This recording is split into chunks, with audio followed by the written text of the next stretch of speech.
Every place has a rhythm, a pattern of ordinary moments that feel the same day after day.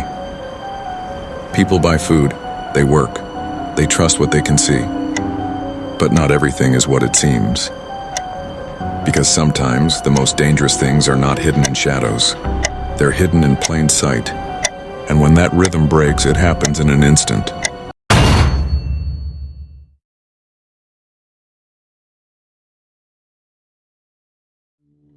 December 1991, St. Clements, Ontario. A package arrives for Wayne Greavette. Wayne wasn't controversial or involved in any dispute. Inside was this type of flashlight and a letter. On first reading, it seemed like it was a genuine mistake of identity. It talked about opening a new electronics store and that they had been trying to get hold of Wayne to give him this so-called replacement torch. But this was no ordinary flashlight.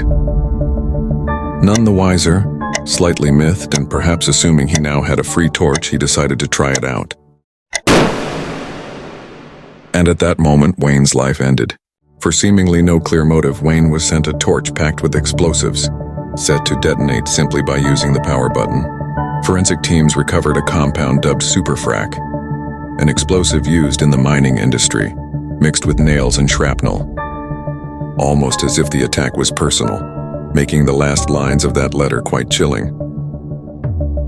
But as the investigation unfolded, one question remained. Why? There was no clear motive, no obvious enemies, no explanation that made sense. A tragic loss of life from such a cruel murder, and the case was never solved. And this isn't just about explosives. Unlike Wayne's case, what happened to Georgi Markov was not only highly sophisticated, but the first of its kind in history. Georgi had fled Bulgaria during political unrest and lived in London by 1978. He was very outspoken about his former home and Bulgarian politics. One day he was just waiting for a bus. A complete stranger brushes past Georgi in a busy crowd. He feels a seething pain in his leg. Logically, he thought he had been bitten by an insect or impaled it on something. Then he started to become sick. Very sick. He went to the hospital and doctors tried to make him well, but nothing worked. Georgi passed away at just 49. Doctors were unaware of the poisonous pellet injected into his leg. The poison was ricin, discovered during Georgi's autopsy. And how did it get there? This replica model of the umbrella gives us a good idea. Modified to work like a gun, press the pellet into flesh and then make a fast getaway. Witnesses even saw the umbrella man at the time of the attack, but he was never seen again. As for the Bulgarian government, plausible denial. Not all devices are designed to kill. Some are designed to do the exact opposite. In 2015, Chelsea Ake-Salvacion's career was about cryotherapy.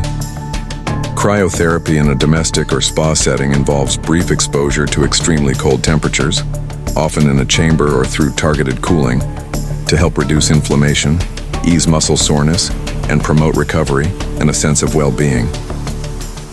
Chelsea was last seen working the spa. Everyone had gone home. According to her friend Lynn, she closed the shop and decided to stay. She had a treatment in the cryotherapy chamber. The last thing she would ever do in her life. Sadly, her body was found the next morning.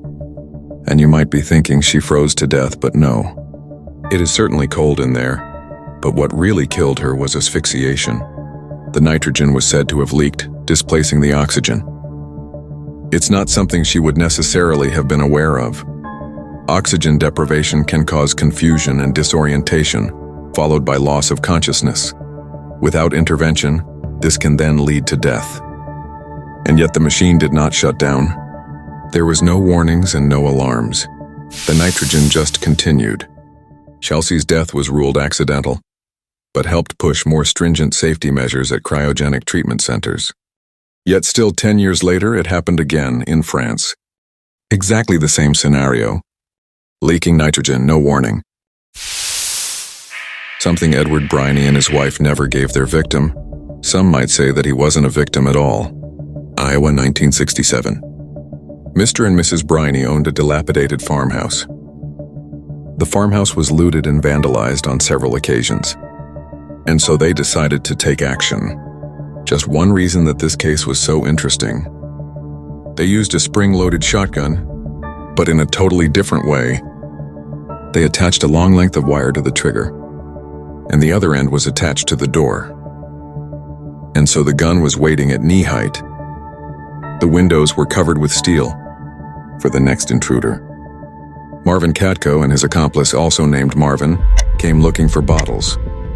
Antique bottles as far as the Brineys were concerned. A decent portion of Marvin Katko's tibia was now missing, and his friend Marvin McDonough helped him to safety. Marvin Katko took Edward Briney and his wife Bertha to court and won the case. The case was proceeded over for 4 years before the verdict was reached.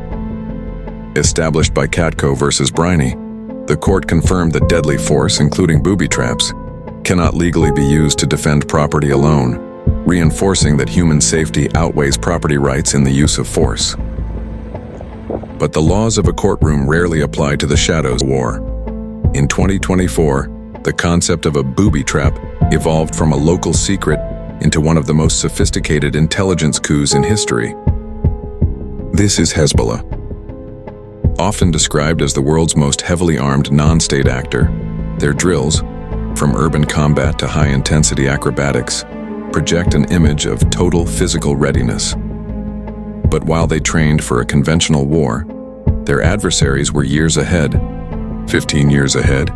Not just their technology, but their killing device plan started back in 2010, the purchase of shell companies. Why?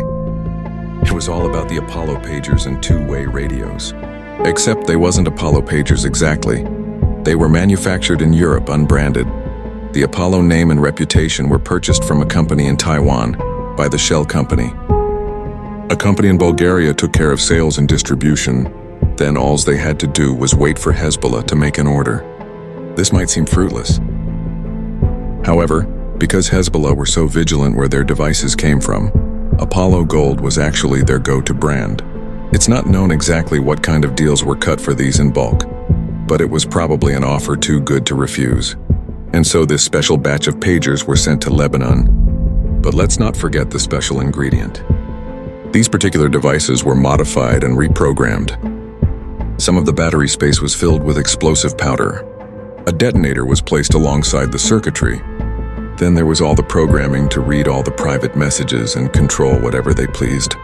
The planning and distribution took 9 years to complete. Mid-September 2024 is when Hezbollah started to become suspicious. The devices were getting warm and the batteries depleted quickly. If the devices were inspected, the finale would be canceled, a wasted chance to strike. And so they made the decision.